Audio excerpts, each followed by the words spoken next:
네가 내 곁에 있으면 어미는 살려주마.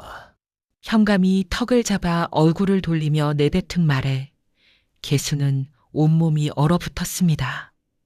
어머니는 감옥에 갇혀 있고 거절하면 어머니가 죽습니다. 이 24 두부장수의 딸이 선택할 수 있는 것은 아무것도 없어 보였지요. 그런데 이 여인은 모두의 예상을 뒤엎는 길을 택하였습니다. 과연 개수는 탐욕스러운 현감에게 벌을 내리고 감옥에 갇힌 어머니를 구해낼 수 있을까요? 야담연입에 오신 여러분 환영합니다. 구독과 좋아요는 사랑입니다. 옛날 옛적 정조 임금께서 나라를 다스리시던 시절이었습니다. 충청도 깊은 산줄기 사이로 좁은 골짜기가 하나 뻗어 있었는데 그 끝자락에 월송현이라는 작은 고을이 자리 잡고 있었습니다.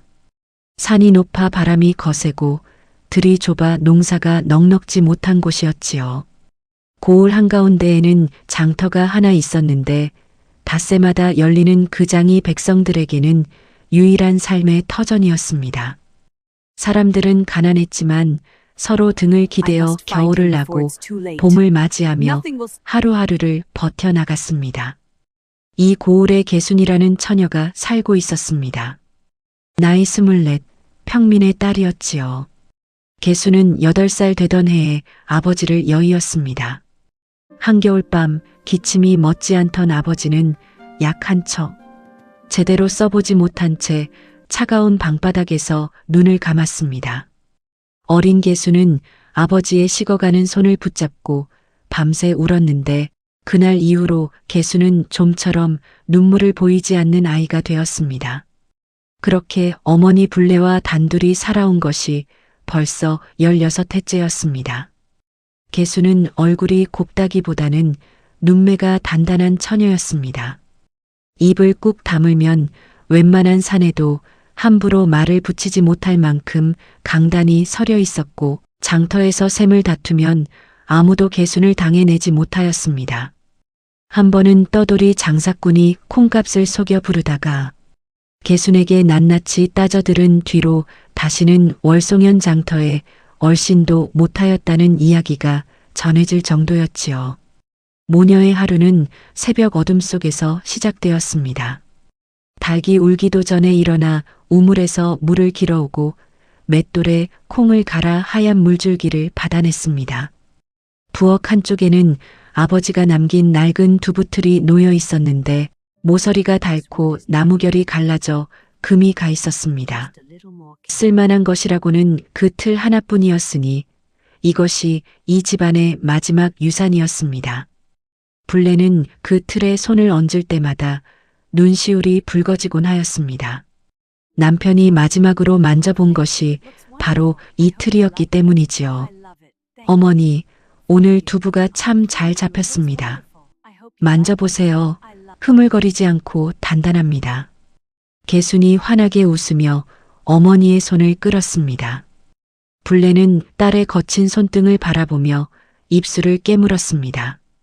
곱게 키워 시집 한 번 보내지 못하고 새벽마다 두부틀 앞에 세워놓는 것이 한스러웠던 것이지요. 내 또래 처녀들은 비녀도 꽂고 다니건만 너는 콩물 냄새만 묻히고 다니니 이 어미가 무슨 면목이냐? 불레의 목소리가 떨렸습니다. 개수는 오히려 어머니의 등을 토닥이며 밝게 말하였습니다. 어머니가 건강하게 옆에 계신 것이 비녀 100개보다 나은 것입니다. 걱정 마시지요. 장터 사람들은 모녀를 모르는 이가 없었습니다. 개순이네 두부가 제일이야. 물을 안 타서 그런지 한 모만 먹어도 배가 든든하다네. 저 처녀처럼 효성스러운 딸이 어디 또 있겠소. 칭찬이 절로 나왔습니다. 특히 장터 한쪽에서 엿을 파는 김노인은 매번 개순을 보면 고개를 끄덕이며 이렇게 말하곤 하였습니다. 저 처자는 팔자가 세 보여도 복이 있는 상이야. 두고 보게나. 가난하였지만 모녀는 서로를 바라보며 웃을 수 있었고 그 웃음 하나로 거센 바람도 막아낼 수 있었습니다. 그런데 어느 날부터인가 장터의 분위기가 달라지기 시작하였습니다. 상인들이 물건을 펼쳐놓고도 손님을 부르는 목소리에 힘이 없었고 구석에 모여 앉아 고개를 맞대고 속삭이는 일이 잦아졌습니다. 개순이 다가가면 말을 뚝 끊고 고개를 돌리는 것이었습니다. 새로 부임한 현감이 심상치 않다는 이야기였습니다. 관아에서 밤마다 곡성이 들린다느니 세금을 터무니없이 매기고 내지 못하면 곡식을 통째로 빼앗는다느니 하는 말이 바람처럼 퍼져나갔습니다. 심지어 어느 집 마님이 관아에 불려갔다가 사흘 만에 돌아왔는데 눈이 풀려서 아무 말도 못하더라는 소문까지 떠돌았습니다. 개순아, 쓸데없는 소문에 귀 기울이지 마라. 우리 같은 것들은 고개 숙이고 살면 그만이다. 어머니 불례가 단단히 당부하였습니다. 개수는 고개를 끄덕였지만 마음 한쪽이 묘하게 불안하였습니다. 장터 어기 버드나무에 까마귀 떼가 내려앉아 시끄럽게 울어대고 있었는데 늙은 상인 하나가 그것을 올려다보며 중얼거렸습니다. 저것 봐, 까마귀가 저리 우는 것은 불길한 징조야. 그날 저녁 산 너머에서 불어오는 바람이 유난히 매서웠습니다. 모녀의 작은 초가에 흙먼지가 날려들었고 부엌의 등잔불이 흔들리며 그림자가 벽 위에서 춤을 추었습니다. 월송연의 평화로운 나날이 얼마 남지 않았음을 아직 아무도 알지 못하였습니다. 닷새장이 열리는 날이면 월송연은 산골 고을답지 않게 제법 활기를 띠었습니다. 좁은 길 양쪽으로 멍석을 깔고 물건을 늘어놓으면 그것이 곧 장터였지요. 나물 파는 할머니 옆에 집신 엮는 영감이 앉고 그 옆으로 옹기장수가 목청을 높이면 아이들이 몰려들어 구경하느라 길이 비좁아지곤 하였습니다. 그 가운데서도 개순의 두부 자리는 늘 장터 입구 버드나무 아래였습니다. 자리가 좋아서가 아니었습니다. 아버지 살아계실 때부터 그 나무 아래서 두부를 팔았으니 자릿째 물려받은 셈이었지요.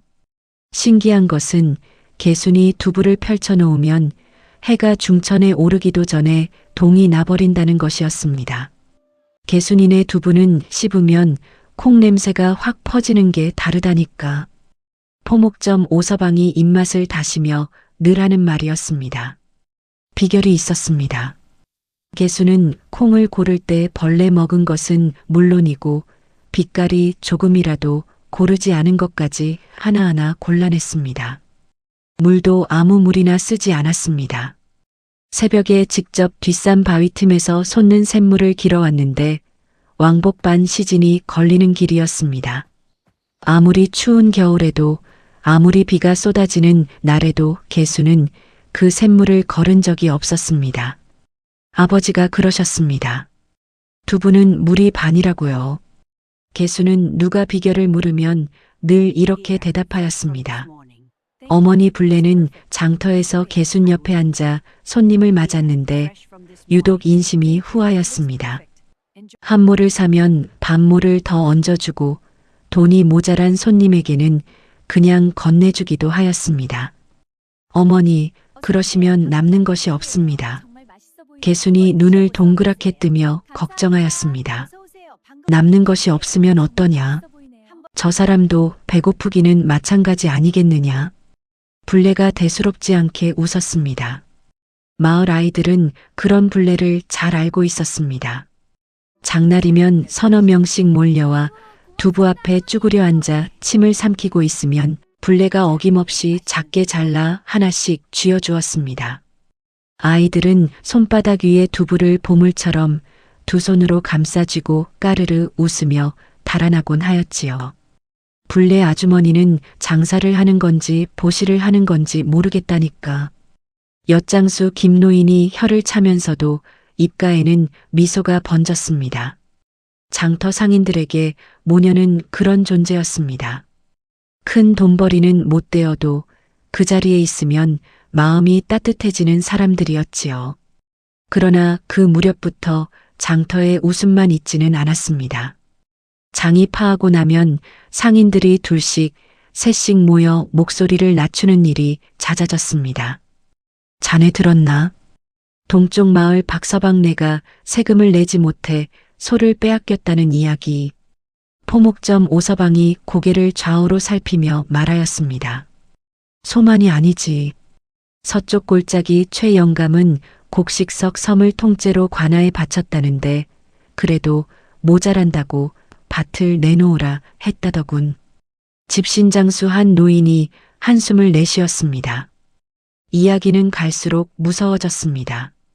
어느 마을에서는 젊은 여인이 관아로 끌려갔다가 나흘 만에 돌아왔는데 얼굴이 반쪽이 퉁퉁 부어 있었다는 말까지 나돌았습니다.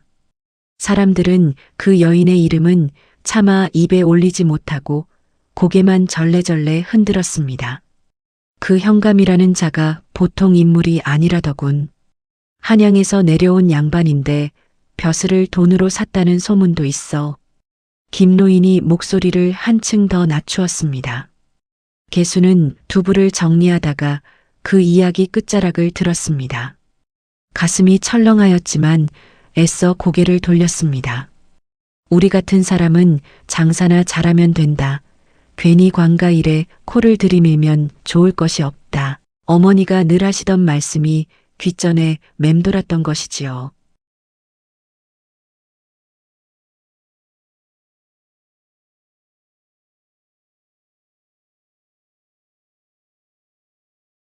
초가지붕마다 저녁 연기가 피어오르고 아이들이 뛰어노는 소리가 아스라이 들려왔습니다.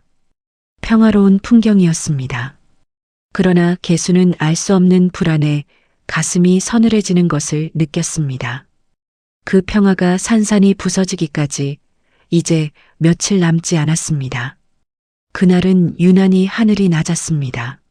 먹빛 구름이 산봉우리를 짓누르듯 내려앉았고 바람 한 점 없이 공기가 무겁게 가라앉아 있었습니다. 장터에는 평소처럼 상인들이 멍석을 펴고 물건을 늘어놓았지만 어딘가 모르게 사람들의 얼굴에 그늘이 드리워져 있었습니다. 개순이 두부를 내려놓고 자리를 펴는데 갑자기 장터 입구 쪽에서 말발굽 소리가 요란하게 울렸습니다. 고개를 돌려보니 포졸 대여섯 명이 장터 안으로 거칠게 들어서고 있었습니다.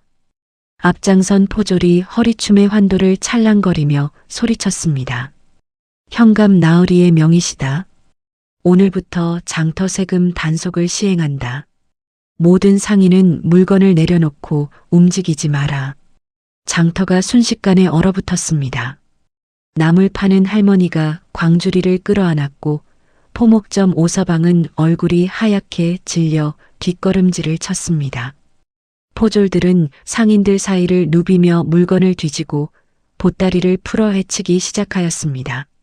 집신장수 한 노인이 우리는 세금을 다 냈소이다 하고 말하였으나 포졸은 듣는 둥마는 둥 집신 더미를 발로 차 흩뜨렸습니다. 개순의 자리에도 포졸 하나가 다가왔습니다. 산에는 두부를 담아놓은 함지박을 거칠게 들추더니 뚜껑을 열어 안을 들여다보고는 코웃음을 쳤습니다. 고작 두부 면모가 전부냐? 세금은 제대로 내고 있는 게냐? 개순이 이를 악물고 말하였습니다. 나으리, 저희는 닷새마다 장세를 빠짐없이 내고 있사옵니다. 장부를 확인해 주시옵소서. 포졸은 대답 대신 함지박을 뒤집어 버렸습니다. 하얀 두부가 흙바닥 위로 쏟아져 나뒹굴었습니다. 새벽부터 뒷산 샘물을 길어 와 정성껏 만든 두부였습니다. 개순의 두 주먹이 부르르 떨렸지만 이를 꽉 깨물고 참았습니다. 그때 어머니 불례가 앞으로 나섰습니다. 나으리, 아무리 단속이라 하여도 이것이 어찌 상인을 대하는 도리이겠습니까?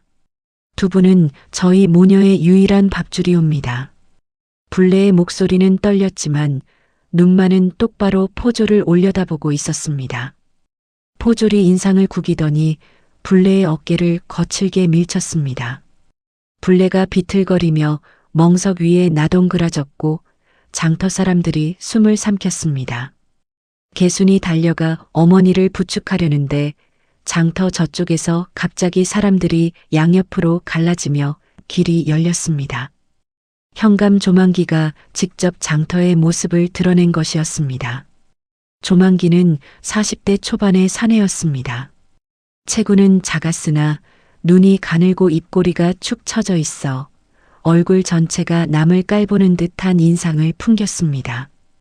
도포 자락을 끌며 느릿느릿 걸어온 그는 땅바닥에 주저앉은 불레를 내려다보았습니다. 이것이 무슨 소란이냐?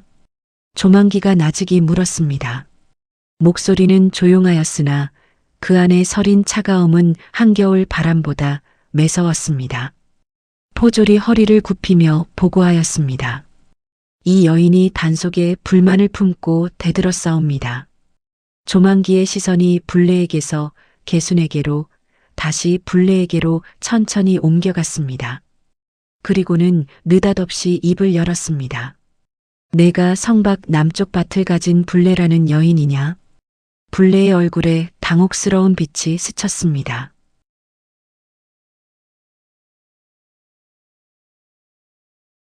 값은 적당히 쳐주마.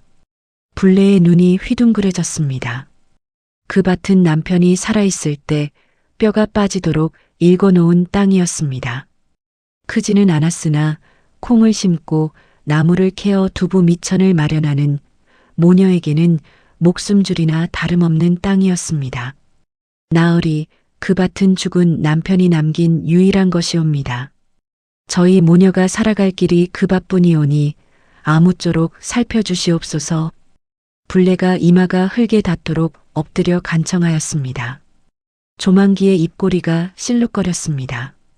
장터 가득 모인 백성들을 둘러보더니 일부러 목소리를 높였습니다. 가난한 것들이 땅 욕심은 또 많구나. 나라 관아에서 쓰겠다는데 고작 콩밭 하나를 붙들고 행패냐. 장터에 모인 사람들의 얼굴이 일그러졌으나 입을 여는 사람은 아무도 없었습니다. 조만기는 고개를 돌려 포졸에게 턱짓하였습니다. 이 여인을 관아로 데려가거라. 세금 미납을 핑계대고 관의 명을 거역하였으니 곤장 10대에 오게 가더라. 어머니, 개순이 비명을 지르며 불레에게 매달렸습니다.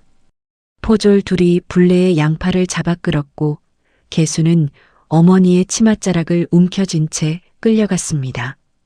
놓으시오, 제발 놓으시오. 어머니는 아무 잘못이 없사옵니다. 개순의 목이 찢어지라 외쳤지만 포졸이 개순의 손을 거칠게 뿌리쳤습니다. 개순이 땅바닥에 나뒹굴었고 흙먼지가 피어올랐습니다. 불레가 끌려가면서 뒤를 돌아보았습니다. 어머니의 눈에 눈물은 없었습니다. 대신 딸을 향해 고개를 천천히 저었습니다. 따라오지 말라는 뜻이었습니다. 그 한 번의 고갯짓이 개순의 가슴에 대못처럼 박혔습니다. 장터 사람들은 그 광경을 지켜보면서도 꼼짝하지 못하였습니다. 엿장수 김노인이 주먹을 불끈 쥐었으나 고개를 떨구었고 포목점 오서방은 아예 고개를 돌려버렸습니다. 아무도 나서지 못하였습니다. 현감의 눈밖에 나면 자신들도 어찌 될지 모르는 일이었기 때문이지요. 흙바닥에 주저앉은 개순의 무릎 앞에 아까 쏟아진 두부 한 모가 짓밟혀 있었습니다. 하얗던 두부 위에 검은 신발 자국이 선명하게 찍혀 있었습니다. 개순은 그것을 한참 동안 내려다보았습니다. 눈물이 흐르지 않았습니다. 8살 그 겨울밤 이후로 굳어버린 눈물이 이번에도 나오지 않았습니다. 대신 개순의 눈 속에서 여태껏 본 적 없는 것이 타오르기 시작하였습니다. 그날 밤 개수는 텅 빈 집에 홀로 앉아 있었습니다. 부엌에는 아침에 불린 콩이 그대로 물에 잠겨 있었고 앞고시의 불씨는 이미 꺼져 차가운 재만 남아 있었습니다. 어머니가 앉던 자리에는 구겨진 앞치마 하나가 덩그러니 놓여 있었는데 개수는 그것을 끌어안고 한참을 움직이지 못하였습니다. 잠을 이룰 수 없었습니다. 눈을 감으면 어머니가 포졸에게 끌려가던 모습이 떠올랐고, 귀를 기울이면 어머니가 고개를 젓던 그 순간에 치맛자락 스치는 소리가 들리는 듯하였습니다. 개수는 이를 악물었습니다. 울지 않겠다고 8살 겨울밤에 다짐한 그의 약속을 이번에도 지키려 하였습니다. 다음 날 이른 아침, 개수는 관아로 향하였습니다. 관아 앞마당에는 포졸 둘이 창을 들고 서 있었고 그 너머로 높은 담장이 하늘을 가리고 있었습니다. 개수는 떨리는 다리를 억지로 세우고 포졸에게 말하였습니다. 어머니 불례를 만나게 해주시옵소서. 제발 한 번만 뵙게 해주시옵소서. 포졸은 코웃음을 치며 돌아보지도 않았습니다. 개수는 관아 앞 돌계단에 무릎을 꿇고 앉았습니다. 해가 이마 위로 올라와 등짝이 뜨거워질 때까지, 다시 해가 기울어 그림자가 길어질 때까지 개수는 그 자리를 떠나지 않았습니다. 해가 질 무렵 안에서 전갈이 왔습니다. 현감이 직접 만나겠다는 것이었습니다. 관아 안으로 들어선 개수는 등골이 서늘해지는 것을 느꼈습니다. 넓은 마당을 지나 대청으로 올라가니 조만기가 상석에 앉아 부채를 느릿느릿 붙이고 있었습니다. 촛불이 조만기의 얼굴을 반쪽만 비추고 있었는데 가늘게 뜬 눈이 어둠 속에서 음습하게 빛나고 있었습니다. 무릎을 꿇고 하루 종일 버텼다며 기특하구나. 조만기가 느긋하게 말하였습니다. 개수는 고개를 숙인 채 대답하였습니다. 어머니를 풀어주시옵소서, 나으리. 세금이 밀린 것이 있다면 제가 이를 해서라도 갚겠사옵니다. 조만기는 대답 대신 부채를 접어 무릎 위에 내려놓았습니다.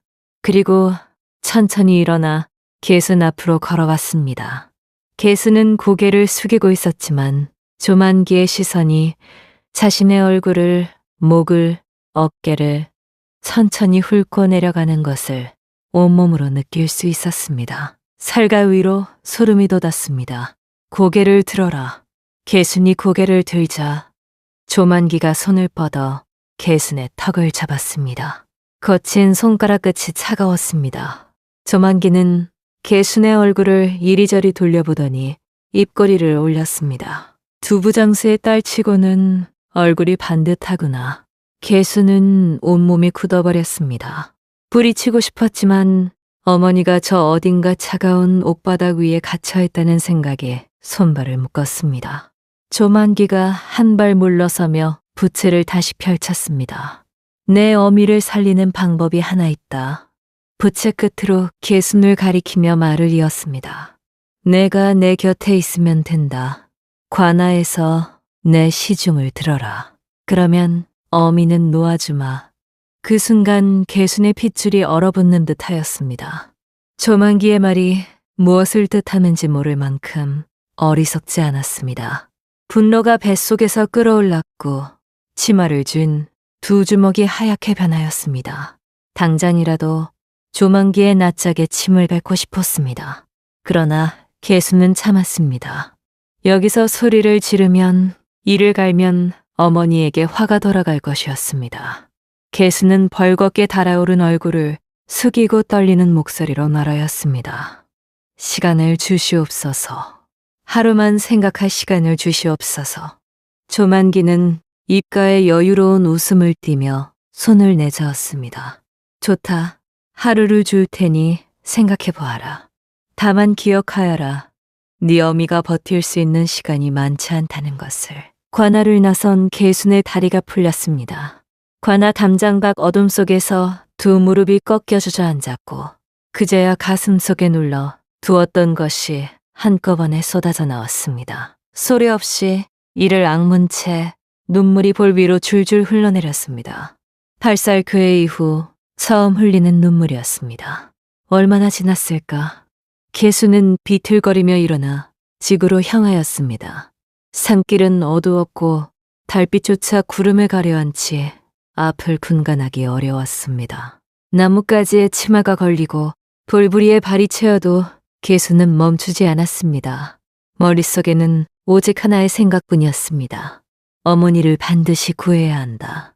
그러나 저자의 소나기에 들어갈 수는 없다. 그때였습니다.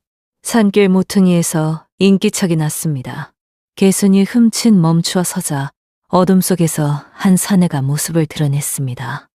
낡은 갓에 헤어진 도포, 거린인지 선비인지 분간이 어려운 행색이었습니다. 이 밤에 여인이 혼자 산길을 걷는 것은 위험하오 사내가 나지기 말하였습니다.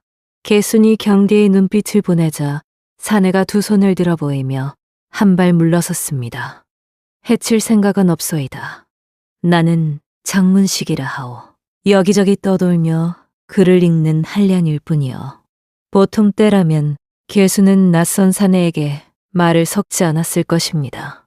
그러나 그날의 개수는 보통 때의 개순이 아니었습니다. 분노와 절망이 뒤엉킨 목소리가 저도 모르게 터져나왔습니다. 관아에서 있었던 일이 어머니가 갇혀 있다는 것이 현감의 더러운 제안이 입 밖으로 쏟아졌습니다. 장문식은 한마디 끼어들지 않고 끝까지 들었습니다. 그리고 한참 만에 입을 열었습니다. 그 현감 조만기라 하였소. 장문식의 목소리가 어둠 속에서 낮게 울렸습니다. 그자의 악행은 나도 이미 귀가 닳도록 들었어. 하지만 분노만으로는 그자를 무너뜨릴 수 없소이다. 그러면 어찌해야 한단 말입니까? 개순이 목이 오십채 물었습니다. 장문식은 어둠 속에서 개순을 똑바로 바라보았습니다. 증거가 있어야 하오. 그자가 백성들에게서 거둬들인 것이 얼마인지 어디로 흘러갔는지 낱낱이 밝힐 수 있는 증거 말이오. 그것만 있으면 설령 벼슬을 돈으로 산자라 하여도 결코 빠져나가지 못하오. 개수는 어둠 속에서 두 주먹을 꽉 쥐었습니다. 가슴 속에서 분노가 다른 것으로 바뀌고 있었습니다. 무모한 울분이 아닌 차갑고 단단한 결심이었습니다. 그 증거를 제가 찾겠습니다. 장문식이 고개를 겨우다였습니다.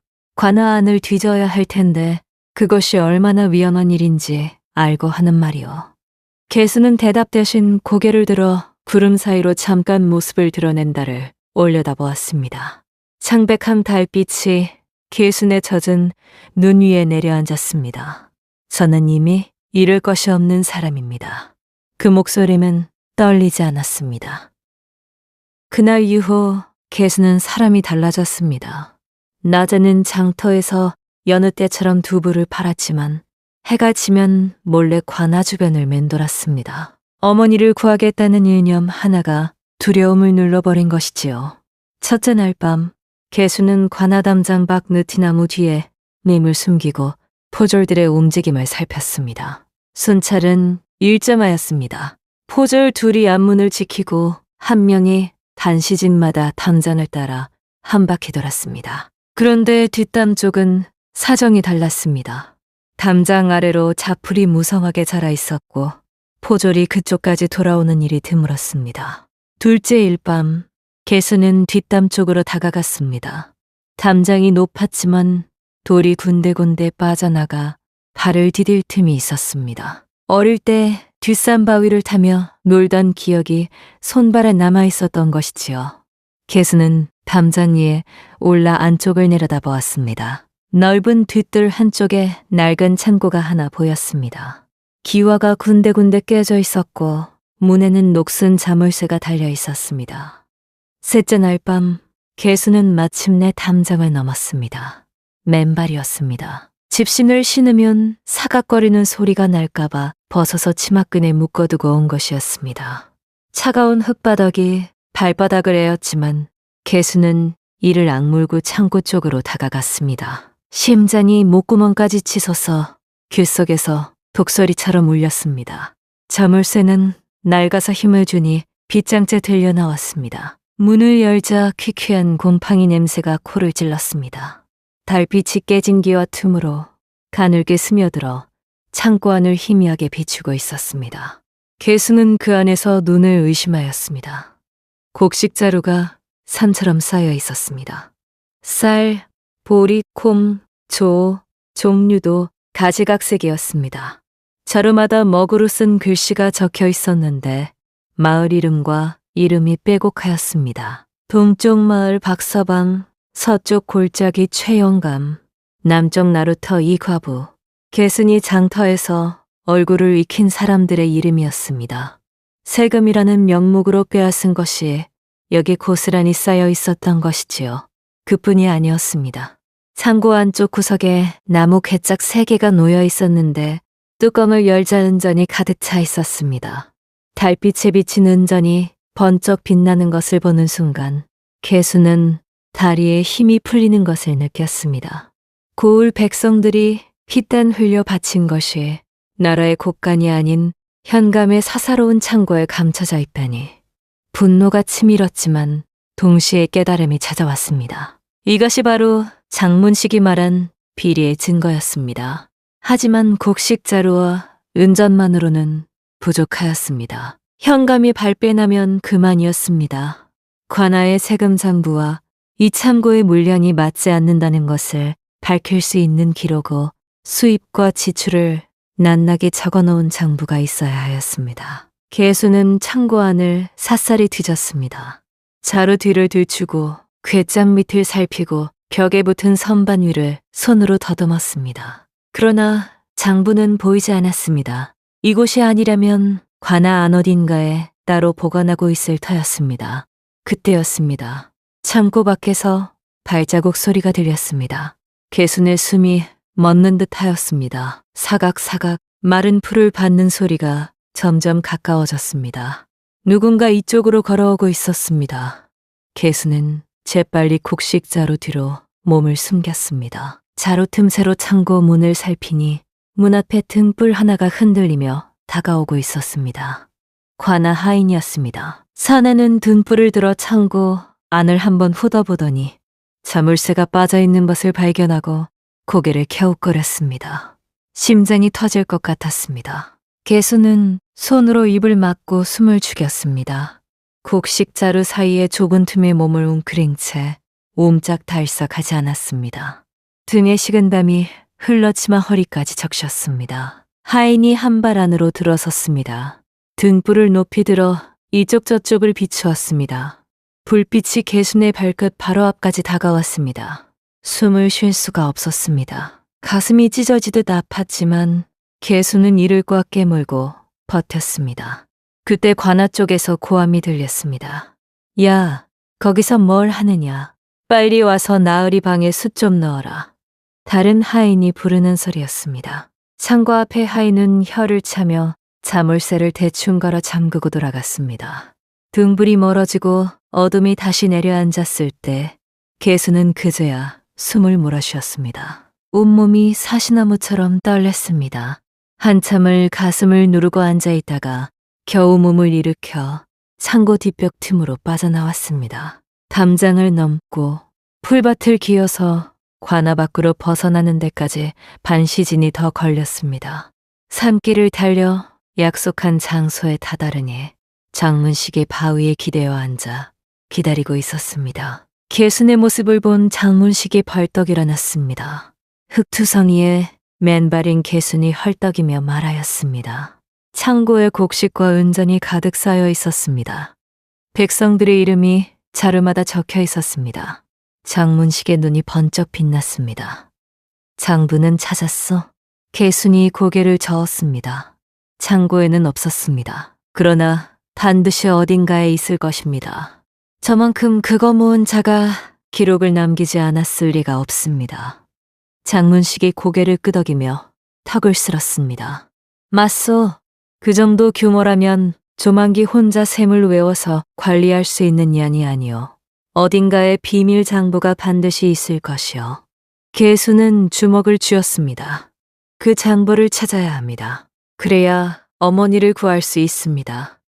장문식은 잠시 생각에 잠기더니 무거운 목소리로 말하였습니다. 창고가 아니라면 현감이 거처하는 내야 어딘가에 있을 것이오. 그러나 내야에 들어가는 것은 창고와는 차원이 다른 위험이요. 개순의 눈이 흔들리지 않았습니다. 방법이 하나 있습니다. 장문식이 눈을 가늘게 떴습니다. 개순은 떨리는 숨을 한번 내쉬고 입을 열었습니다. 제가 직접 관아 안으로 들어가겠습니다. 현감의 제안을 받아들이는 척하고 들어가면 내 알을 드나들 수 있을 것입니다. 장문식의 얼굴이 굳어졌습니다. 그것이 얼마나 위험한 일인지 알고 있어? 개수는 대답 대신 하늘을 올려다보았습니다. 구름이 걷히고 별 하나가 어둠 속에서 홀로 빛나고 있었습니다. 외롭지만 꺼지지 않는 빛이었습니다. 어머니를 위해서라면 못할 것이 없습니다. 두 사람의 위험한 계획이 시작되려 하고 있었습니다. 다음 날 아침 개수는 낡은 옷 대신 장롱 깊숙이 넣어두었던 어머니의 저고리를 꺼내 입었습니다. 불례가 시집올 때 가져온 것으로 빛이 바래긴 하였으나 수가 곱게 놓여 있었습니다. 머리를 빗어 단정히 올리고 얼굴에 묻은 콩물 자국을 깨끗이 씻어냈습니다.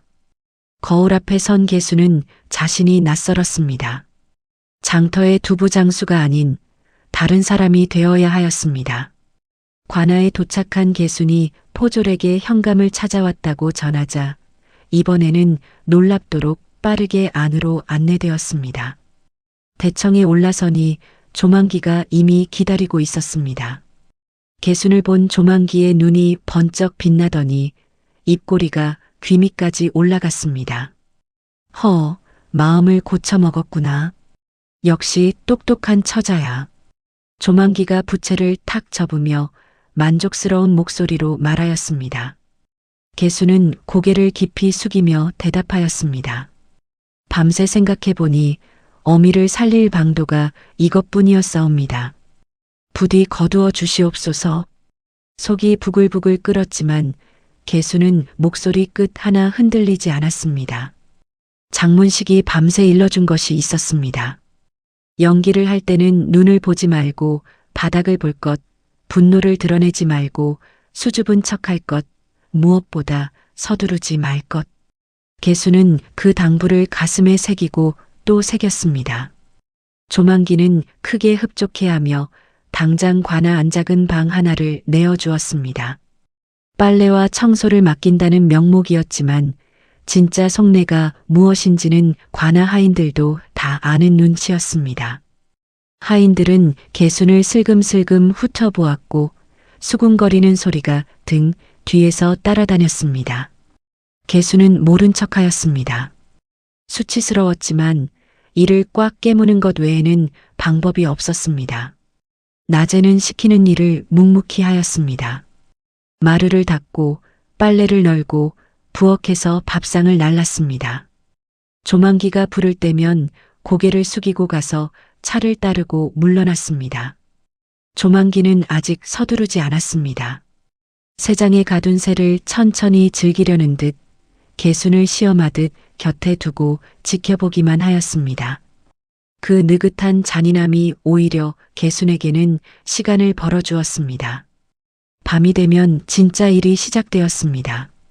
관아가 잠들고 포졸들의 발소리가 뜸해지면 개수는 맨발로 방을 빠져나와 내야 곳곳을 수색하였습니다.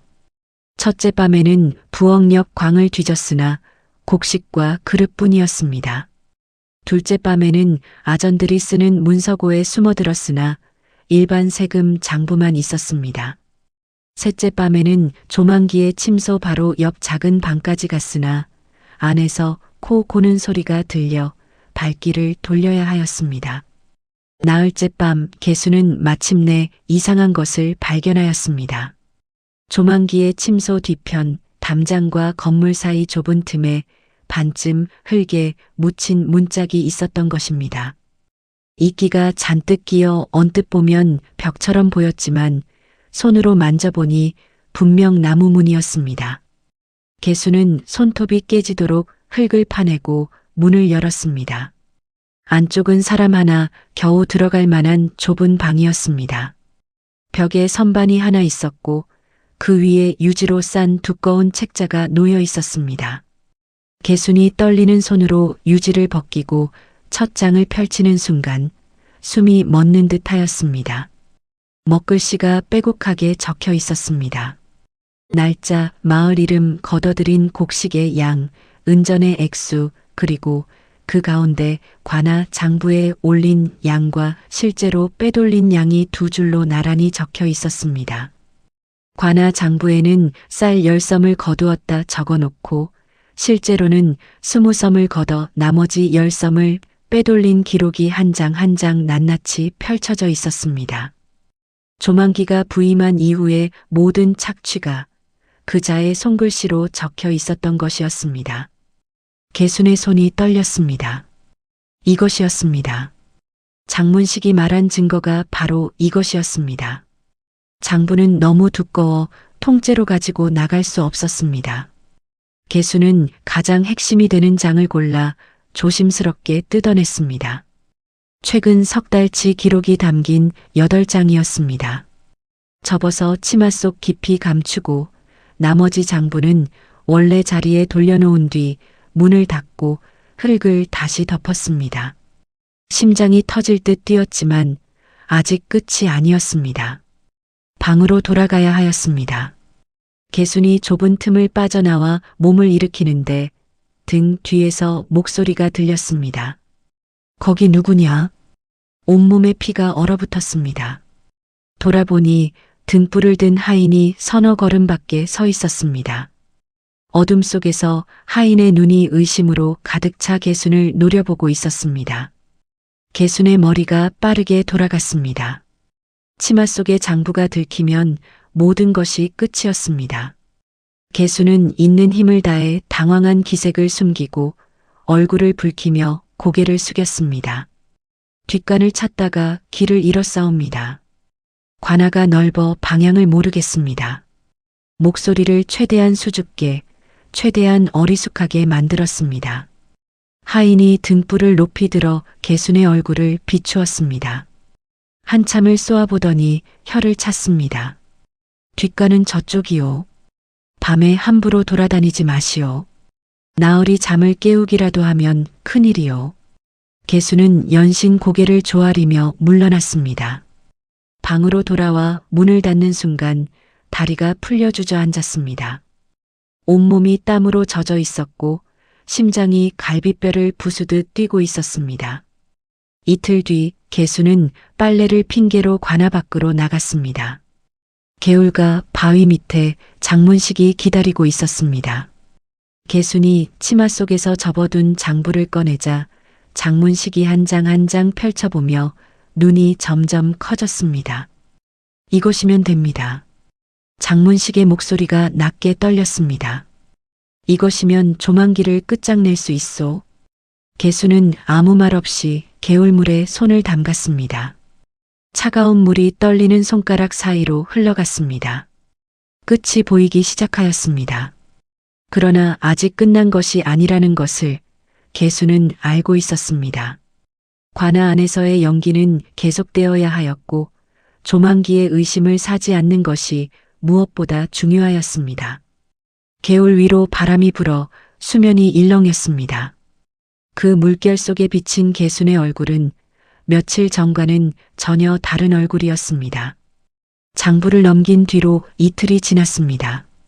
개순은 관아 안에서 아무 일도 없었다는 듯 조용히 시키는 일을 하였습니다. 마루를 닦고 빨래를 널고 조만기가 부르면 고개를 숙이고 차를 따랐습니다.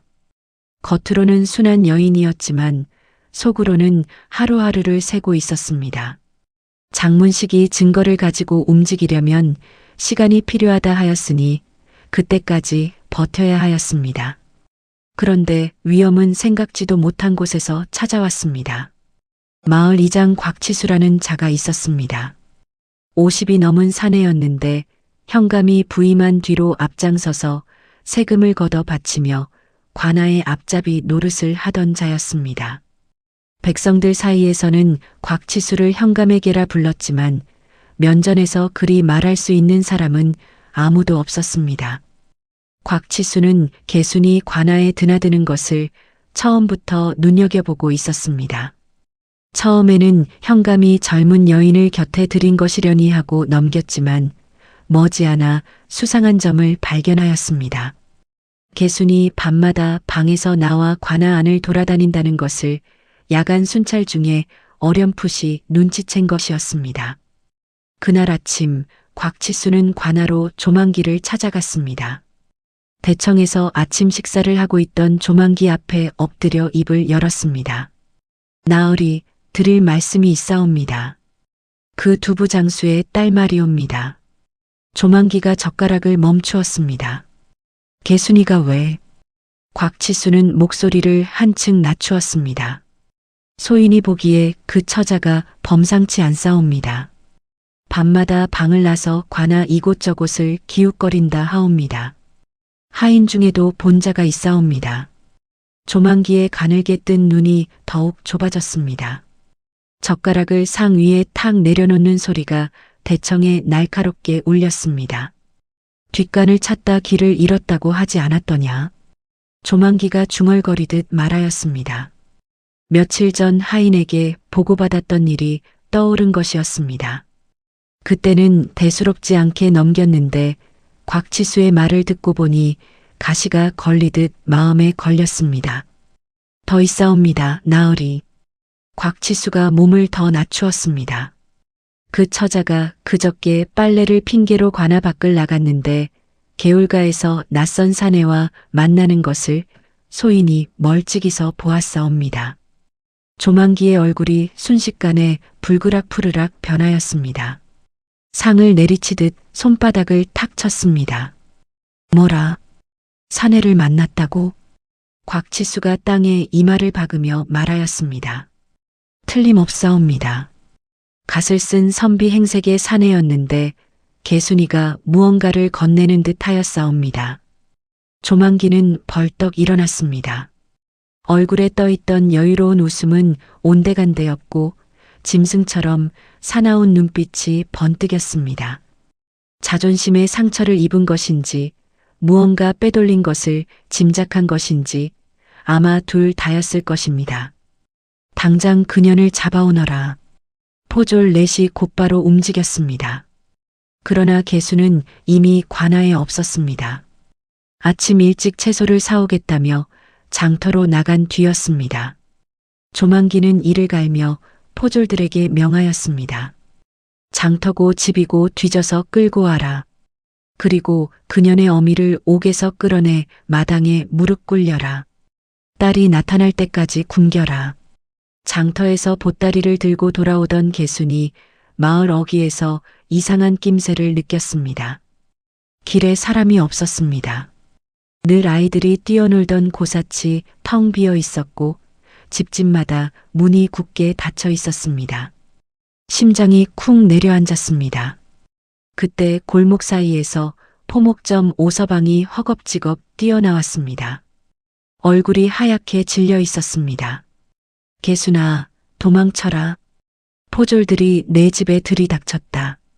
집안을 다 부수고 너를 찾고 있다. 개순의 눈앞이 아찔하였습니다. 보따리를 놓칠 뻔한 손을 억지로 움켜쥐고 물었습니다. 어머니는 어찌 되었습니까? 오서방이 고개를 절레절레 흔들었습니다. 관아 마당에 꿀려 앉혀 놓았다는 이야기를 들었다. 더 이상은 나도 모르겠다. 제발 어서 피해라.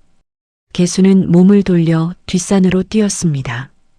치마가 가시덤불에 찢기고 나뭇가지가 팔을 핥히었지만 멈출 수 없었습니다. 숨이 터질 듯 달려 산중턱 바위 뒤에 이르러서야 겨우 걸음을 멈추었습니다. 바위 틈에 몸을 숨기고 아래를 내려다보니 자신의 집 쪽에서 연기가 피어오르고 있었습니다. 지붕을 부수는 소리, 그릇이 깨지는 소리가 바람을 타고 올라왔습니다. 개수는 주먹으로 입을 틀어막고 소리를 삼켰습니다. 그 집에는 아버지가 남긴 두부틀이 있었습니다. 어머니와 함께 새벽마다 콩을 갈던 맷돌이 있었습니다. 보잘것없지만 모녀해온 삶이 담긴 곳이었습니다. 그것이 지금 산산이 부서지고 있었습니다. 해가 기울어 산 그림자가 고을을 덮었을 때 개수는 장문식과 약속해둔 산속 움막으로 향하였습니다.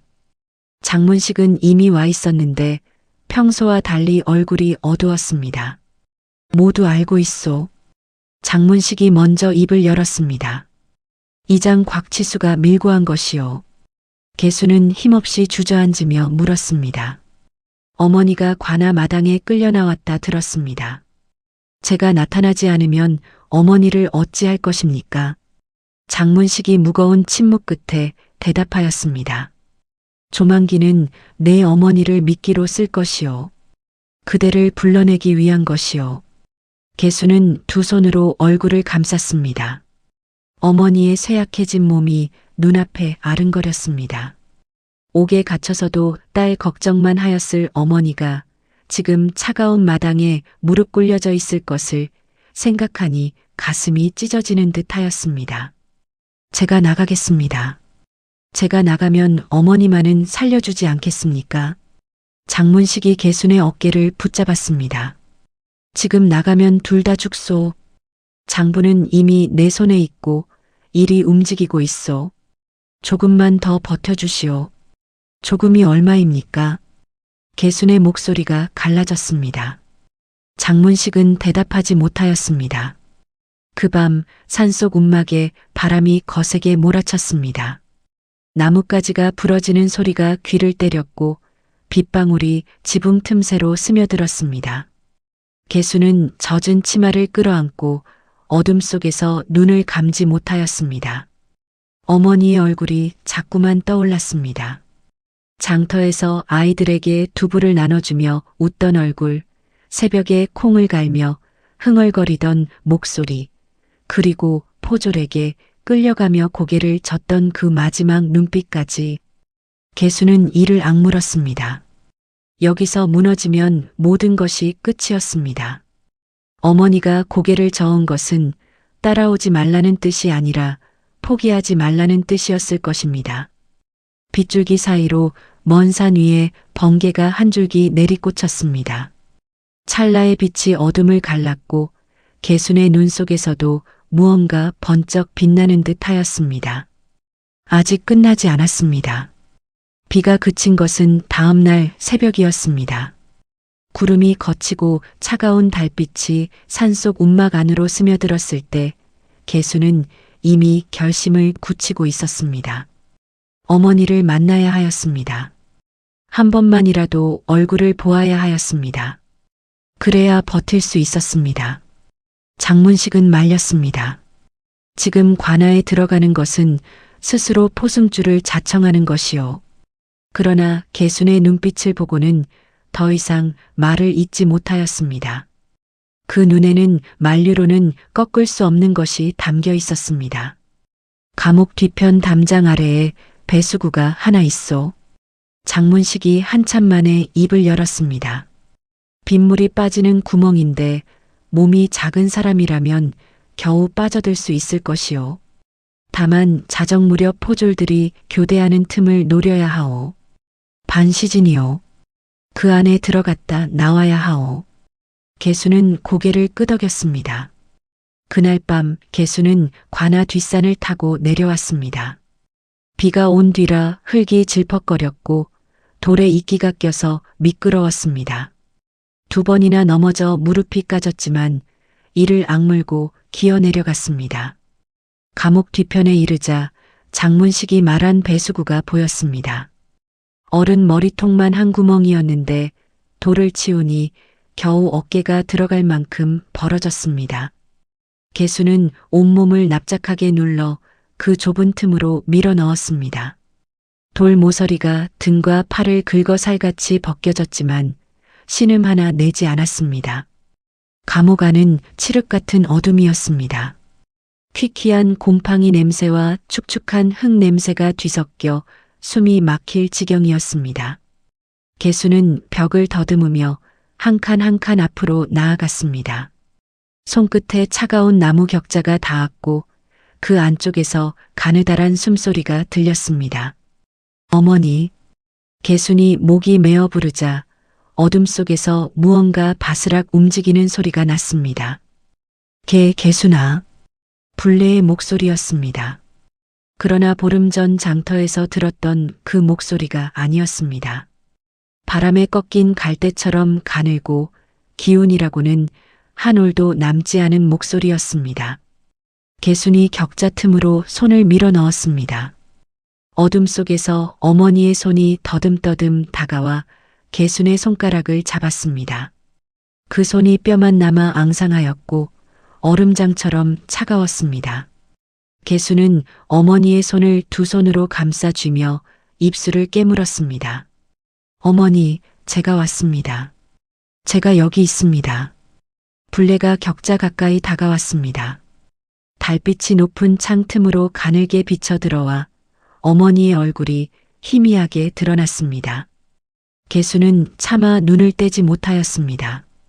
광대뼈가 튀어나오고 눈이 깊이 꺼져 있었습니다. 입술은 갈라져 피가 맺혀 있었고 머리카락은 헝클어져 얼굴을 반쯤 가리고 있었습니다. 보름 만에 어머니는 열해는 늙은 듯 하였습니다. 이 어미 때문에 내가 고생이구나. 불레가 격자 사이로 딸의 손등을 어루만지며 말하였습니다. 그 목소리에는 원망도 분노도 없었습니다. 오직 딸을 향한 걱정뿐이었습니다. 어머니, 조금만 더 참으시옵소서. 반드시 꺼내드리겠습니다. 개순의 목소리가 갈라졌습니다. 불레가 고개를 천천히 저었습니다. 나는 괜찮다. 이 늙은 것은 어찌 되어도 괜찮으니 제발 너만은 무사해야 한다. 약속해다오. 개수는 대답하지 못하였습니다. 어머니에게 거짓 약속을 할 수 없었고 어머니를 두고 자신만 무사할 생각은 더더욱 없었기 때문이었습니다. 대신 어머니의 손을 더 세게 쥐었습니다. 그때 불레가 뜻밖의 이야기를 꺼냈습니다. 개순아, 두부틀 말이다. 불레의 목소리가 한결 또렷해졌습니다. 내 아버지가 그 틀을 만들 때 이런 말을 하였다. 두부는 콩 한 알로 시작하지만 정성을 들이면 한 상을 차릴 수 있다고. 우리 살림도 그렇다고 작은 것부터 정성을 들이면 반드시 길이 열린다고. 개수는 눈을 감았습니다. 아버지의 손때가 묻은 두부틀이 떠올랐습니다. 모서리가 닳고 나무결이 갈라져도 새벽마다 그 틀에서 하얗고 단단한 두부가 만들어졌습니다. 쓰러지지 않는 것, 포기하지 않는 것, 그것이 아버지가 남긴 마지막 가르침이었습니다. 어머니, 저는 포기하지 않겠습니다. 아버지가 그 틀을 만들었듯이 저도 반드시 길을 만들겠습니다. 불레의 눈에서 눈물이 흘렀습니다. 말없이 딸의 손을 꼭 쥔 채 한참을 그렇게 있었습니다. 차가운 격자 사이로 두 사람의 온기가 오갔고 그것만으로도 무너지지 않을 힘이 되었습니다. 그때 감옥 밖에서 발자국 소리가 들렸습니다. 포졸이 교대하는 소리였습니다. 반 시즌이 거의 다 된 것이었습니다. 어머니, 가야 합니다. 불레가 딸의 손을 놓았습니다. 손끝이 떨어지는 그 순간이 세상에서 가장 길게 느껴졌습니다. 살아서 다시 보자꾸나. 개수는 고개를 끄덕이고 몸을 돌렸습니다. 배수구를 기어 빠져나오는 동안 팔에서 피가 흘렀지만 아프지 않았습니다. 아무것도 느껴지지 않았습니다. 가슴속에 어머니의 마지막 말만이 새겨져 있었습니다. 담장 밖으로 나오자마자 등 뒤에서 횃불이 번쩍였습니다. 포졸 하나가 담장 모퉁이를 돌아오고 있었습니다. 개수는 몸을 낮추어 풀숲에 엎드렸습니다. 횃불이 머리 위를 스치듯 지나갔습니다. 숨을 참고 또 참았습니다. 포졸이 지나간 뒤에야 기어서 어둠 속으로 사라졌습니다. 산길을 달리는 개순의 발이 돌부리에 채어 넘어졌습니다. 흙바닥에 엎어진 채 한참을 움직이지 못하였습니다. 절망이 파도처럼 밀려왔습니다. 어머니의 앙상한 손, 꺼진 눈, 갈라진 입술이 눈앞에서 지워지지 않았습니다. 그러나 개수는 일어났습니다. 주먹으로 눈물을 닦아내고 무릎에 흙을 털고 다시 걸었습니다. 움막을 향해 어둠 속을 걸으며 개수는 이를 악물고 되뇌었습니다. 반드시 끝내겠다고. 아버지의 두부틀처럼 부서져도 다시 쥐어짜면 된다고. 이번만은 무너지지 않겠다고. 산 위로 달이 구름을 뚫고 나왔습니다. 창백한 빛이 개순의 앞길을 비추었고 그 빛 끝에 마지막 싸움이 기다리고 있었습니다. 입막으로 돌아온 개순을 장문식이 맞았습니다. 그런데 장문식의 표정이 달랐습니다. 며칠째 드리워져 있던 어둠이 걷히고 눈 속에 불꽃 같은 것이 타오르고 있었습니다. 기다리던 분이 오셨어. 장문식이 움막 안쪽을 가리켰습니다. 어둠 속에서 한 사내가 자리에서 일어났습니다. 나이 40쯤 낡은 도포에 갓을 눌러 쓴 모습이 장문식과 비슷한 뻐돌이 행색이었으나 눈빛만은 전혀 달랐습니다. 깊은 물처럼 고요하면서도 그 안에 무쇠 같은 단단함이 서려 있었습니다. 이분이 누구십니까? 개순이 경계의 눈빛으로 물었습니다. 장문식이 목소리를 낮추며 대답하였습니다. 내가 처음 이곳에 온 것이 우연이 아니었어. 나는 이분의 수행원이요. 사내가 한 발 앞으로 나서며 입을 열었습니다. 나는 임금의 명을 받고 지방 수령의 비리를 살피는 암행어사 서유면이요. 개순의 눈이 크게 떠졌습니다. 암행어사라는 말은 이야기 속에서나 듣던 것이었습니다. 백성들이 억울할 때 하늘이 내려보내준다는 그 존재가 바로 눈앞에 서 있었습니다. 다리에 힘이 풀려 주저앉을 뻔하였으나 겨우 버텼습니다. 서유면이 조용한 목소리로 말을 이었습니다. 조만기의 악행은 이미 한양까지 소문이 닿았어. 임금께서 직접 살피라 명하셨으나 증거 없이 움직이면 그자가 빠져나갈 구멍을 만들 터였어. 그래서 장문식을 먼저 보내 증거를 모으게 한 것이요. 장문식이 품 안에서 유지로 싼 장부를 꺼내 서유면에게 건넸습니다. 개순이 목숨을 걸고 관아에서 빼낸 그 장부였습니다. 서유면이 한 장 한 장 넘기며 읽어내려가는 동안 움막 안에 침묵이 흘렀습니다. 이것이면 충분하오. 서유면이 장부를 덮으며 고개를 끄덕였습니다. 그리고 개순을 바라보았습니다. 이 증거를 얻기까지 그대가 무엇을 감내하였는지 장문식에게 다 들었어. 장하오. 개순은 고개를 숙이며 떨리는 목소리로 말하였습니다. 저는 장한 것이 아니옵니다. 어머니를 구하고 싶었을 뿐이옵니다. 어삿던 제발 어머니를 살려주시옵소서. 서유면이 단호한 목소리로 대답하였습니다. 내일 아침 모든 것을 끝내겠어. 그 밤 아무도 잠을 이루지 못하였습니다. 개수는 움막 밖에 앉아 하늘을 올려다보았습니다. 구름 한 점 없이 맑은 밤하늘에 별이 쏟아질 듯 빛나고 있었습니다. 내일이면 끝난다는 말을 믿어도 되는 것인지, 혹시 또 어긋나면 어쩌는 것인지, 희망과 두려움이 가슴 안에서 엉켜 풀리지 않았습니다. 동이 텄습니다. 서유명은 새벽 안개 속에서 갓을 고쳐 쓰고 도포자락을 여몄습니다. 품 안에는 임금이 내린 봉서와 마패가 들어 있었습니다. 장문식이 개순을 돌아보며 말하였습니다. 이제 그대가 할 일이 하나 더 남았어. 백성들을 관아 앞으로 모아주시오. 그자의 죄가 만천하에 드러나야 하오. 개순은 고개를 끄덕이고 산을 내려갔습니다. 마을로 내려온 개순은 집집마다 돌아다니며 사람들을 불러 모았습니다. 관아로 오십시오. 오늘 모든 것이 밝혀질 것입니다. 처음에는 사람들이 무서워서 멋뭇거렸습니다. 포졸에게 잡혀갈까봐 문을 닫아거는 집도 있었습니다. 그러나 개순의 간절한 눈빛에 한 사람, 두 사람씩 문을 열고 나왔고 소문은 삽시간에 고을 전체로 퍼져나갔습니다. 해가 산마루 위로 올라왔을 때 관아 앞에는 200여 명의 백성이 모여 있었습니다. 웅성거리는 소리가 파도처럼 출렁이는 가운데 관아 대문이 안에서 열리며 조만기가 모습을 드러냈습니다. 이것들이 관아 앞에서 무슨 행패냐. 조만기가 버럭 소리쳤습니다. 그 옆으로 포졸 10여 명이 창을 들고 도열하였습니다. 바로 그 순간이었습니다. 관아 뒤쪽에서 말발굽 소리가 요란하게 울려 퍼졌습니다. 먼지를 일으키며 나타난 것은 서유명과 그를 따르는 관군 20여 명이었습니다. 서유명이 말해서 내려 관아 앞마당 한가운데로 걸어 나왔습니다. 그리고 품 안에서 마패를 꺼내 높이 들어 올렸습니다. 암행어사 출두여. 장문식의 우렁찬 외침이 하늘을 갈랐습니다. 그 소리가 관아 벽에 부딪혀 메아리 치자 백성들 사이에서 탄성이 터져 나왔습니다. 조만기의 얼굴이 삽시간에 잿빛으로 변하였습니다. 입이 벌어졌다 받쳤다를 반복하였으나 아무 소리도 나오지 않았습니다. 서유명이 봉서를 펼쳐 읽었습니다. 임금의 명이었습니다. 월송현 현감 조만기의 비리를 조사하고 죄가 있으면 즉시 파직하여 잡아들이라는 내용이었습니다. 이것이 무슨 날벼락이란 말이오. 조만기가 비틀거리며 외쳤습니다. 나는 아무 잘못이 없어.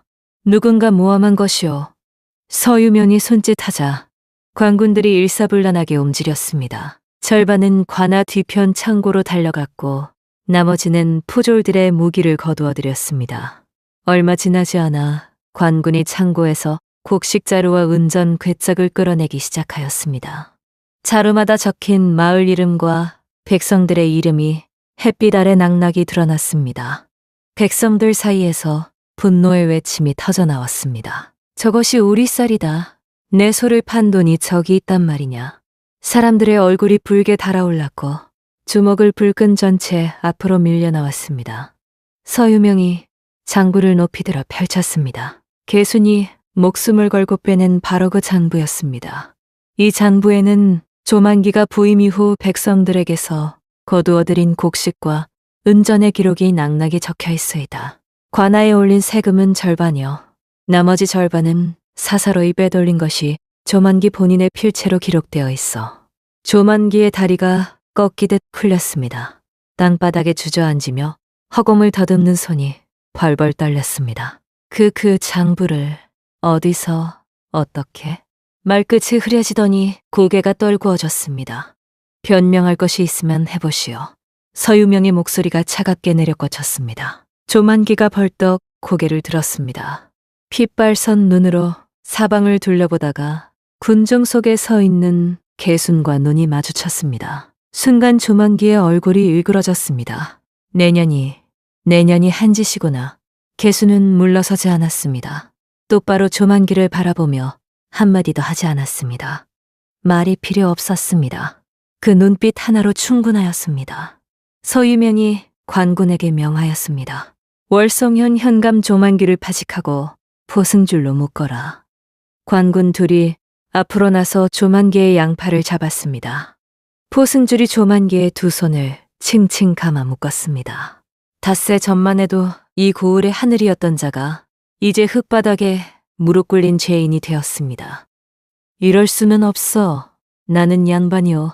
이럴 수는 없단 말이오. 조만기가 발버둥 쳤으나 포승줄은 꿈쩍도 하지 않았습니다. 백성들이 환호하였습니다. 울음을 터뜨리는 사람도 있었고 하늘을 향해 두 팔을 벌리는 사람도 있었습니다. 억눌리고 빼앗기고 두려움에 떨어야 했던 날들이 마침내 끝나고 있었습니다. 그러나 개순의 눈은 환호하는 군중을 향하지 않았습니다. 관아 안쪽 감옥이 있는 방향만을 바라보고 있었습니다. 어서 떤 감옥에 갇혀 있는 제 어머니를 풀어주시옵소서. 서유명이 고개를 끄덕이며 관군에게 명하였습니다. 옥에 갇힌 죄 없는 백성들을 모두 풀어주어라. 관군이 감옥으로 달려갔습니다. 자물쇠가 깨지는 소리가 울렸고 잠시 후 감옥 문이 활짝 열렸습니다. 어둠 속에서 분레가 나왔습니다. 햇빛에 눈을 제대로 뜨지 못하고 비틀거리는 어머니를 본 순간 개순의 다리가 저절로 움직였습니다. 달렸습니다. 사람들 사이를 헤치고 마당을 가로질러 온 힘을 다해 달렸습니다. 어머니, 군례가 흐린 눈으로 딸을 알아보았습니다. 뼈만 남은 두 팔이 떨리며 벌어졌습니다. 모녀가 부둥켜 안았습니다. 아무 말도 하지 못하였습니다. 개순의 입에서 울음이 터져나왔고 불레도 소리 없이 눈물을 흘렸습니다. 8살 겨울밤 이후로 울지 않겠다 다짐했던 개순이 이번에는 참지 않았습니다. 어머니의 품 안에서 아이처럼 서러움과 안도가 뒤섞인 울음을 한없이 쏟아냈습니다. 관아 앞마당에 모인 백성들이 그 모습을 지켜보았습니다. 누구도 입을 열지 않았습니다. 모녀의 울음소리만이 고을 하늘 아래로 퍼져나갔고 그 울음이 곧 이 고을이 다시 살아나는 소리라는 것을 모두가 알고 있었습니다. 조만기가 포승줄에 묶여 관아 밖으로 끌려 나온 것은 그날 오후였습니다. 서유명은 백성들이 보는 앞에서 조만기의 죄상을 낭낙이 읽어내려갔습니다. 세금을 이중으로 매겨 곡식과 은전을 빼돌린 죄, 죄 없는 백성을 가두고 고문한 죄, 관아의 권력을 사사로이 휘두른 죄. 한 줄 한 줄 읽힐 때마다 백성들 사이에서 분노의 탄식이 터져나왔습니다. 저자가 우리 피를 빨아먹고 살찐 것이었구나. 집신장수 한 노인이 주먹을 부르르 떨었습니다. 내 소를 빼앗아 간 것도 모자라 밭까지 내놓으라 하지 않았느냐. 동쪽 마을 박서방이 소리쳤습니다. 포목자 모서방은 눈물을 닦으며 하늘을 올려다보았습니다. 하늘이 무심하지 않았구먼. 하늘이 무심하지 않았어. 조만기는 장터 한가운데로 끌려왔습니다. 닷새마다 백성들이 모여 물건을 사고 팔던 바로 그 자리였습니다. 그가 포조를 앞세워 두부를 뒤엎고 불레를 밀치고 가난한 것들이 땅 욕심은 많다며 조롱하던 바로 그 장터였지요. 그 자리에 이제 조만기가 무릎을 꿇고 고개를 떨구고 있었습니다. 나는 양반이요. 일이 욕되게 할 수는 없어. 조만기가 마지막까지 발악하였습니다. 서유면이 차가운 목소리로 대꾸하였습니다. 양반이라 하였어. 양반이란 백성을 보살피라고 있는 것이지 백성의 등뼈를 부러뜨리라고 있는 것이 아니요. 그대는 양반의 탈을 쓴 도적이었을 뿐이요. 조만기의 고개가 더 깊이 떨궈졌습니다. 입술이 파르르 떨렸으나 더 이상 변명할 말이 남아있지 않았습니다. 포승줄에 묶인 채 수레에 실려 한양으로 앞송될 때 장터 양쪽에 늘어선 백성들이 침묵 속에서 그를 지켜보았습니다. 고개를 돌리는 사람도 있었고 침을 뱉는 사람도 있었습니다. 그러나 대부분은 말없이 서 있었습니다. 분노보다 깊은 오래 참아온 슬픔이 그 얼굴들 위에 고요하게 내려앉아 있었습니다. 이장 곽치수도 잡혀갔습니다. 현감의 앞잡이 노릇을 하며 백성들의 재산을 빼앗는데 앞장선 죄였습니다. 곽치수는 포졸에게 끌려가면서도 연신고개를 조아리며 살려달라 빌었으나 돌아보는 사람은 아무도 없었습니다. 서유명은 빼앗긴 곡식과 은전을 원래 주인에게 돌려주라 명하였습니다. 창고에서 끌어낸 쌀자루와 보리자루가 마을마다 나누어 실려갔고 은전 궤짝은 열어서 장부에 적힌 대로 한 푼도 빠짐없이 돌려보냈습니다. 소를 빼앗긴 박서방에게는 관아의 소 한 마리가 주어졌고 밭을 빼앗길 뻔했던 불레에게는 땅 문서가 온전히 돌아왔습니다. 불레는 감옥에서 나온 뒤로 며칠간 자리에 누워 있어야 하였습니다. 쇠약해진 몸이 좀처럼 회복되지 않았던 것이죠. 개수는 밤낮 없이 어머니 곁을 지키며 미음을 끓이고 약초를 다리고 이불을 여며 주었습니다. 어머니, 따뜻한 미음 한 그릇 드시죠. 개순이 조심스레 어머니의 등을 받쳐 일으키며 말하였습니다. 분내는 딸의 얼굴을 한참 들여다보다가 힘없이 웃었습니다. 이 어미가 복이 넘치는 사람이구나. 너 같은 딸을 두었으니 말이다. 개수는 어머니의 손을 꼭 쥐며 고개를 저었습니다. 복이 넘치는 것은 저입니다. 어머니가 살아계시지 않습니까? 보름이 지나자 불레는 겨우 걸을 수 있을 만큼 기운을 되찾았습니다. 개순이 첫 번째로 한 일은 부서진 집을 치우는 것이었습니다. 포졸들이 들이닥쳐 엉망이 된 부엌을 쓸고 깨진 그릇을 골라내고 무너진 벽을 흙으로 메웠습니다. 장터 사람들이 하나둘 찾아와 손을 보태주었습니다. 포목점 오서방은 기둥감을 가져왔고 엿장수 김노인은 볏짚을 한 짐 지고 왔습니다. 예전에는 무서워서 외면하였던 사람들이 이제는 서로 앞다투어 도우려 하였습니다. 부엌 한쪽에서 개수는 부서진 두부틀 조각을 찾아냈습니다. 포졸들이 집을 뒤질 때 산산이 깨어진 것이었습니다. 아버지가 남긴 마지막 유산이 나무 쪼가리가 되어 흩어져 있었습니다. 개수는 그 조각들을 하나하나 주워 모았습니다. 버려야지 어쩌겠느냐. 불레가 안타까운 눈으로 말하였습니다. 개수는 고개를 저었습니다. 고칠 수 있습니다, 어머니. 개수는 사흘 밤낮을 매달려 두부틀을 고쳤습니다. 갈라진 나무를 맞대고 새 나무로 빈 곳을 메우고 끈으로 단단히 묶었습니다. 원래 모습 그대로는 아니었습니다. 여기저기 이어붙인 흔적이 선명하고 모서리가 고르지 않았습니다. 그러나 물을 부어 시험해보니 새지 않았습니다. 두부를 만들 수 있었습니다. 분내가 그 틀을 보며 눈물을 글썽였습니다. 네, 아버지가 보았으면 좋아하셨을 것이다. 장날이 돌아왔습니다. 개수는 새벽에 일어나 뒷선 샘물을 길어오고 콩을 갈아 두부를 만들었습니다. 고쳐 만든 틀에서 빠져나온 두부는 예전만큼 모양이 반듯하지는 않았지만 맛은 그대로였습니다. 뒷선 산물과 정선이 달라지지 않았으니 당연한 일이었지요. 장터 입구 버드나무 아래 개순이 다시 자리를 폰습니다.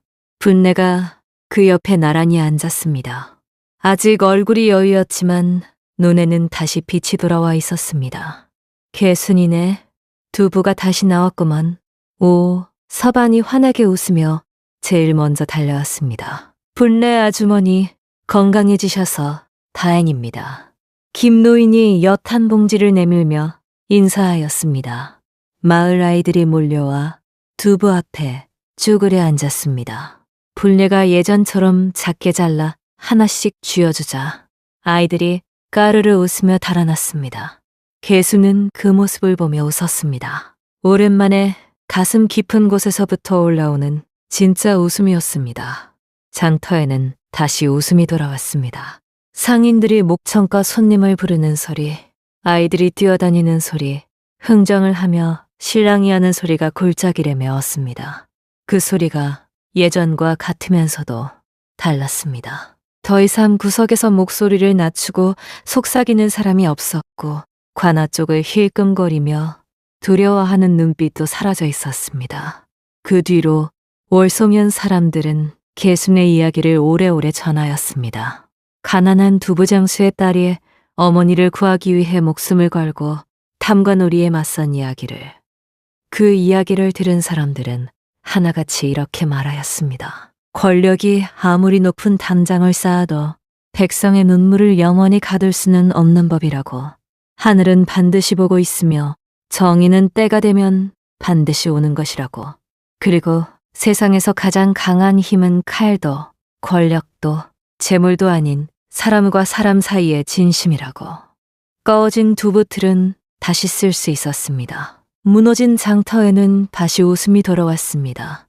부서진 것은 고칠 수 있고 빼앗긴 것은 되찾을 수 있고 잃어버린 평화는 다시 세울 수 있다는 것을 월성연의 작은 고을이 온 세상에 보여주었습니다. 산 너머로 해가 지고 장터에 저녁 노을이 내려앉았습니다.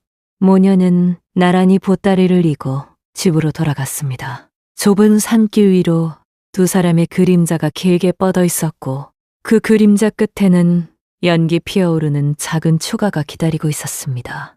개순이 어머니를 돌아보며 웃었습니다. 어머니, 내일도 두부가 잘 잡히겠지요. 분녀가 딸의 손을 꼭 치며 대답하였습니다. 그럼 내일도 모레도 잘 잡힐 게다.